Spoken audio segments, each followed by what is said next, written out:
Assalamualaikum warahmatullahi wabarakatuh. Kami dari kelompok 5 akan mempresentasikan tentang sistem ekonomi. Perkenalkan, nama saya Eva Novitasari. Saya di sini sebagai moderator sekaligus akan membacakan tentang latar belakang dan peneliti terdahulu. Latar belakang. Allah telah memberikan tuntunan beberapa Islam untuk dijadikan pedoman dalam menempuh dan menjalani segala aspek kehidupan, termasuk dalam perekonomian. Islam menganjurkan bahwa setiap perbuatan ekonomi maupun perbuatan lainnya harus dilandasi oleh iman, takwa, dan aturan yang telah digariskan, serta perilaku yang dicontohkan oleh Rasulullah. Allah dengan tegas menyatakan bahwa hanya Islamlah agama yang diridhoi dan diterima oleh Allah.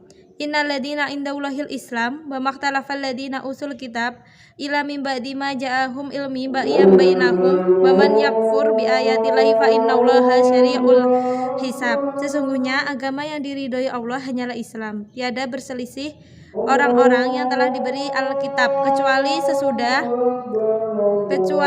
sesudah datang pengetahuan kepada mereka karena kedengkian di antara mereka. Barang siapa yang kafir terhadap ayat-ayat Allah, maka sesungguhnya Allah sangat cepat hisabnya. Makalah ini akan memberikan gambaran mengenai sistem ekonomi dan pelarangan riba dalam tinjauan historis. Masalah yang dibahas dalam penelitian ini dibatasi pada sistem ekonomi Islam dan praktek riba yang dilarang oleh Islam dalam tinjauan historis. Penelitian secara khusus akan melihat karakteristik, tujuan, dan prinsip dasar sistem ekonomi Islam. Pengertian riba secara pelarangan riba sebelum Islam, tahapan pelarangan riba dalam Al-Quran, macam-macam riba, dan menawarkan solusi profit loss sharing atau pelarangan riba. Harapannya dari hasil studi dijadikan acuan baik pembaca untuk lebih dapat memahami akar sistem ekonomi Islam dan praktek riba ke depannya. Peneliti terdahulu. Penelitian yang dilakukan oleh Rahmawati pada tahun 2013 terkait riba adalah menggunakan kajian literatur yang bersumber pada berbagai kajian studi yang telah dilakukan sebelumnya, yang menghasilkan kajian riba dalam perspektif keuangan Islam di Indonesia. Dalam pembahasannya, riba menjadi dikursuskan dalam ilmu ekonomi Islam yang perdebatannya hampir tidak menemukan titik temu. Perdebatan pemikiran menunjukkan bahwa persoalan riba sangat terkait dengan masalah uang sehingga tidak lepas dari peran lembaga keuangan.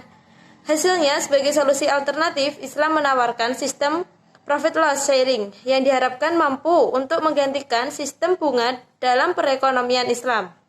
Penelitian yang dilakukan oleh kami 2013 adalah dengan melihat krisis ekonomi yang terjadi di dunia karena negara yang terlibat tersebut menerapkan sistem ekonomi kapitalisme. Sistem ekonomi tersebut dibangun atas sektor moneter atau keuangan atau non-real, sehingga kapitalisme tidak dapat dilepaskan dari unsur bunga atau riba. Hal ini tidak sesuai dengan pandangan Islam yang mengharamkan riba atau suku bunga. Sebagai hasil penelitiannya, seharusnya otoritas ekonomi global yang menyadari dan mengikuti untuk membangun ekonomi keuangan berbasis sektor real, seperti yang dijalankan pada sistem ekonomi Islam pada saat ini. Assalamualaikum warahmatullahi wabarakatuh. Saya Usman Rohmadi, nomor absen 18. Di sini saya sebagai penyaji kedua yang menerangkan mengenai landasan teori peneliti. Landasan teori peneliti diantaranya yang pertama yaitu ekonomi dan sistem ekonomi, yang kedua konsep riba, yang ketiga riba itu sebuah tinjauan histori, yang keempat dasar hukum pelarangan riba, dan yang terakhir yaitu profit loss sharing atau solusi Islam terhadap alternatif pengganti.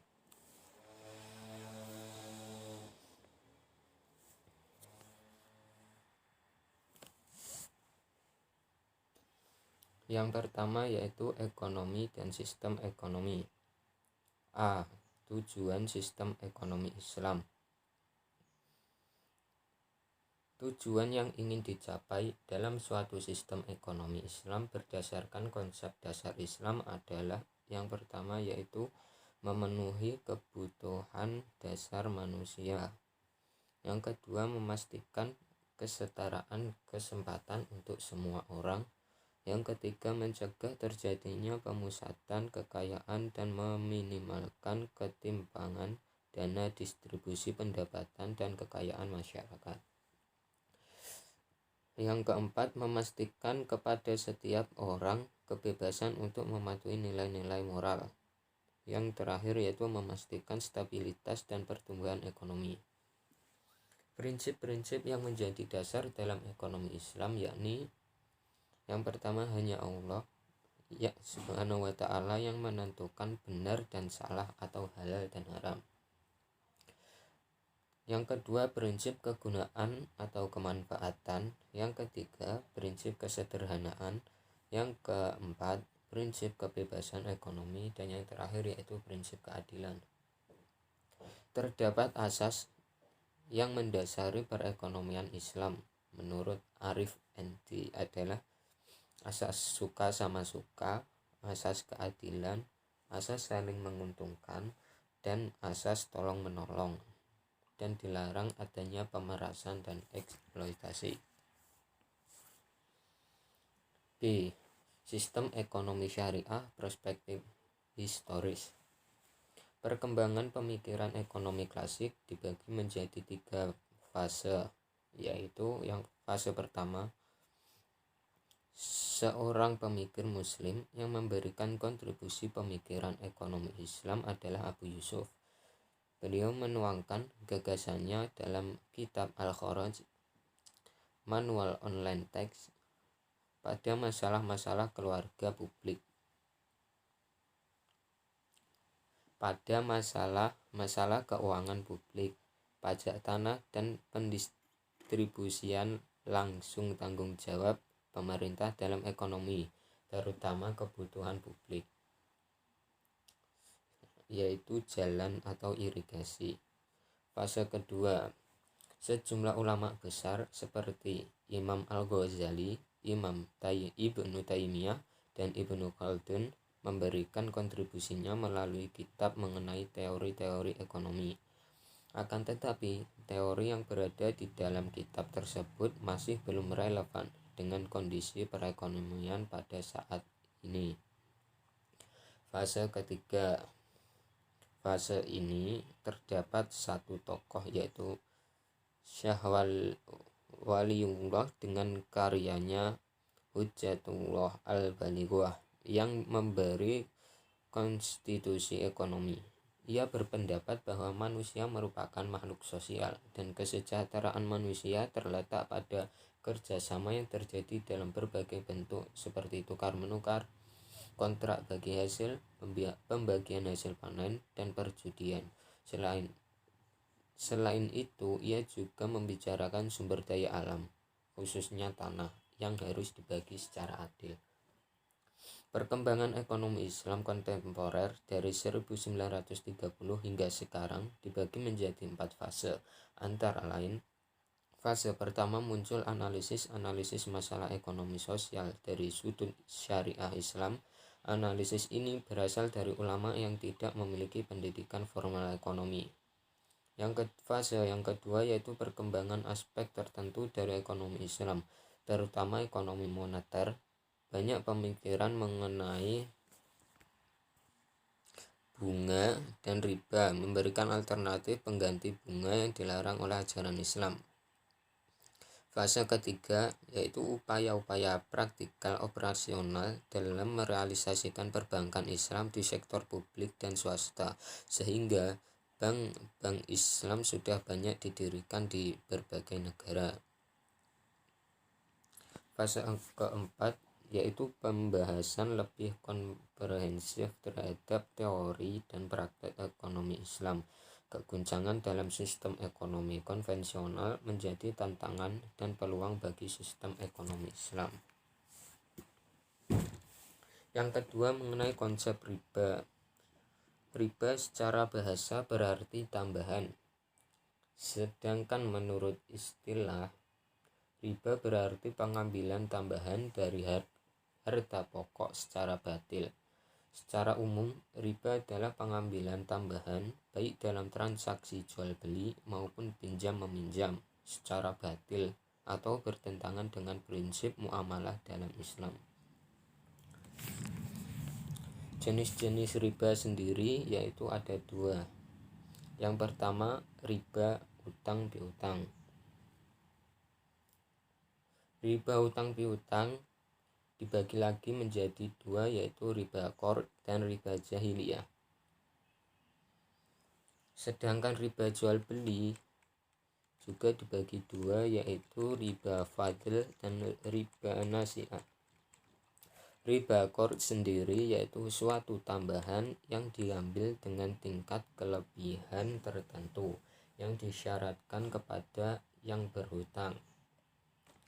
Riba jahiliyah yaitu suatu tambahan yang diberikan dari pokok pinjaman dikarenakan peminjam tidak bisa membayar hutang dengan tepat waktu.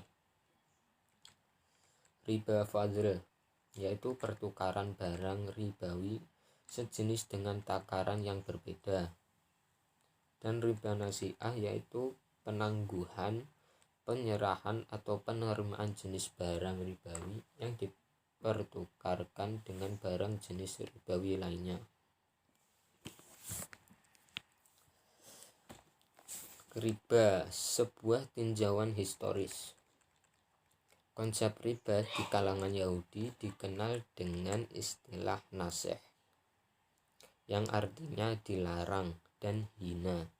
Sedangkan pada masa Yunani dan Romawi kuno, praktek riba merupakan tradisi yang lazim berlaku. Sementara itu, riba telah jelas dan tegas dilarang dalam Islam. Pelarangan riba dalam Al-Quran tidak diturunkan sekaligus, melainkan secara bertahap. Sejalan dengan kesiapan masyarakat pada masa itu, seperti pelarangan minuman keras. 4. Dasar hukum pelarangan riba. Yang pertama, larangan riba dalam Al-Quran. Larangan riba yang terdapat dalam Al-Quran melalui beberapa tahap, yaitu tahap pertama melalui Quran Surat Ar-Rum ayat 39 yang berisi menolak anggapan bahwa pinjaman riba yang pada zahirnya untuk menolong mereka yang memerlukan sebagai suatu perbuatan yang mendekati atau taqarrub kepada Allah. Tahap kedua melalui Quran Surat An-Nisa ayat 160-161 yang berisi pengharaman riba melalui kecaman Allah terhadap praktek riba yang dilakukan oleh kaum Yahudi. Tahap ketiga melalui Quran Surat Ali Imran ayat 130 yang berisi bahwa riba yang diharamkan adalah yang bersifat berlipat ganda dengan praktek pengambilan bunga atau tambahan dengan tingkat yang cukup tinggi. Tahap terakhir melalui Quran Surat Al-Baqarah ayat 278-279 yang berisi bahwa Allah Subhanahu wa Ta'ala mengharamkan dengan jelas segala bentuk tambahan yang diambil dari pinjaman. B. Yaitu larangan riba dalam Al-Hadis. Dalam amanat terakhirnya ketika khutbah haji wada, Rasulullah menegaskan bahwa Islam melarang keras praktek riba.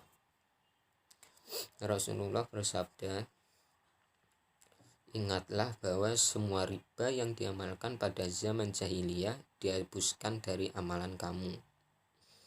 Kamu berhak mengambil modal atau uang pokok yang kamu berikan. Niscaya kamu tidak menzalimi dan dizalimi."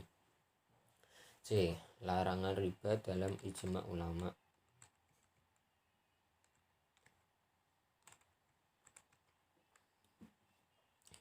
Para ulama juga bersepakat atau ijma bahwa riba adalah haram, baik sedikit maupun banyak.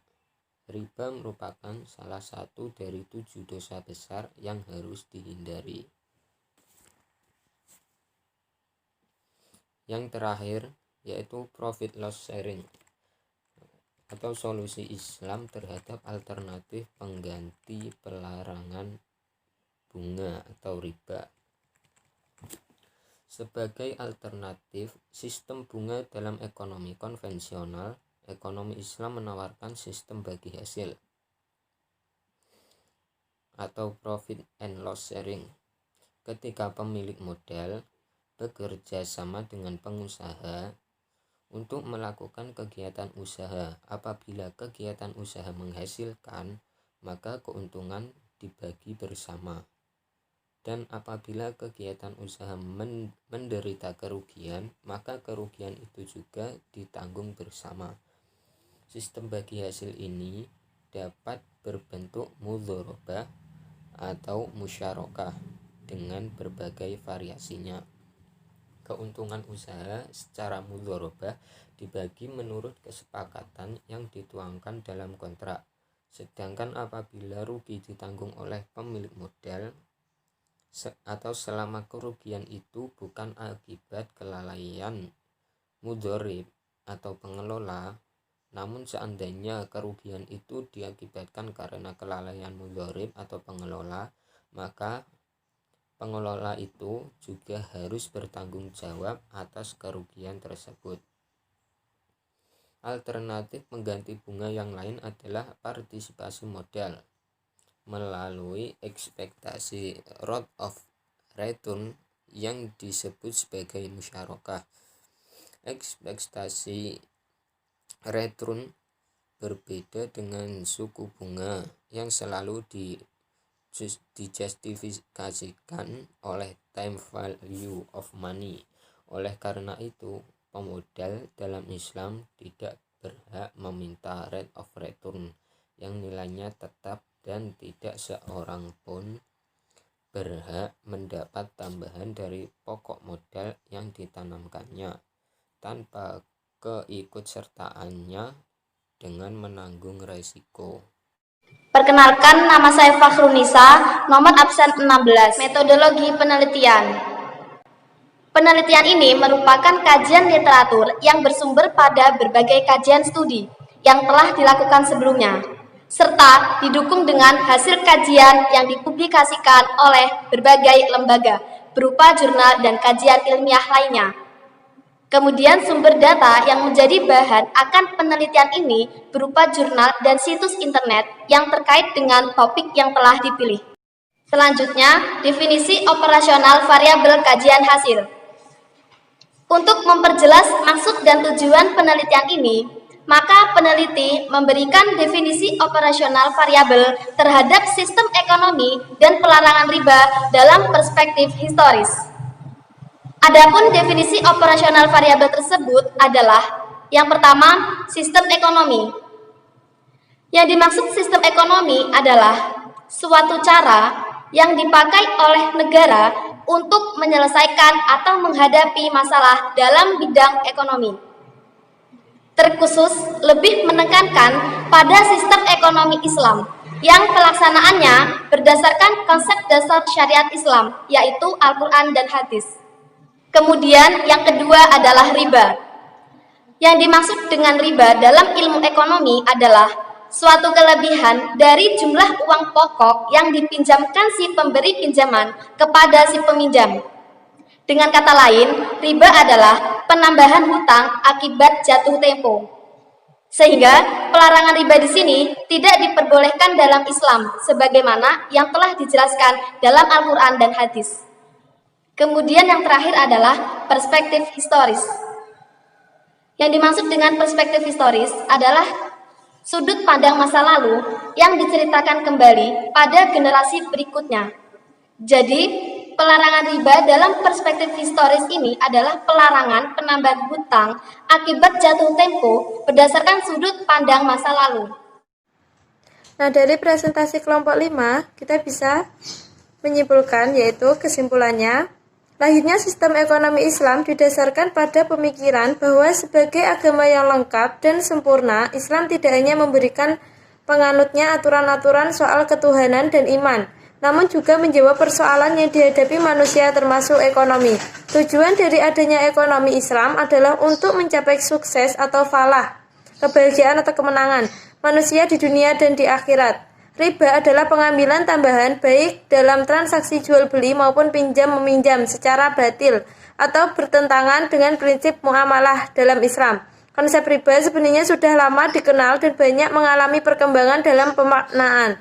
Riba bukan hanya diperbincangkan oleh umat Islam saja, tapi berbagai kalangan non-Islam, yaitu Hindu, Buddha, Yahudi, Yunani, Romawi, dan Kristen, pun memandang riba sebagai permasalahan yang serius. Landasan hukum yang digunakan sebagai pedoman atas pelarangan riba bersumber pada Al-Quran, Al-Sunnah, dan Ijma. Ketiga sumber tersebut sepakat bahwa riba adalah haram, baik sedikit maupun banyak. Riba merupakan salah satu dari 7 dosa besar yang harus dihindari. Sebagai alternatif sistem bunga dalam ekonomi konvensional, ekonomi Islam menawarkan sistem bagi hasil atau profit and loss sharing ketika pemilik modal surplus spending unit bekerja sama dengan pengusaha untuk melakukan kegiatan usaha. Sekian presentasi dari kelompok 5. Mohon maaf apabila banyak kekurangan. Wassalamualaikum warahmatullahi wabarakatuh.